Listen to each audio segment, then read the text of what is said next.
വൈകി 4 മണിയായി. നല്ല പുളിശ്ശേരി, മാങ്ങ പുളിശ്ശേരി.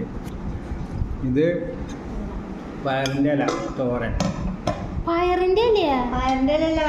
വെണ്ടക്കായ തോരൻ. ഇന്നലെ പയറിൻ്റെ തോരൻ പിടിച്ചു, ഇല പിടിച്ചു, അതാണ് വിചാരിച്ചു ഞാൻ. പിന്നെ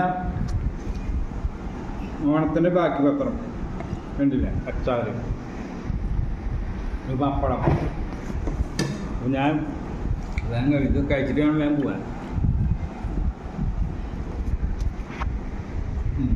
കുറേ കാലമായി. എങ്ങനെയുണ്ട് പുളിശ്ശേരി? അടിപൊളിയല്ലേ? കാലം കഴിഞ്ഞു. ഞാൻ പുളിശ്ശേരി വെള്ളരിക്കും വാങ്ങിയിട്ട് പുളിശ്ശേരി. വെണ്ടക്കായ എങ്ങനെയുണ്ട്?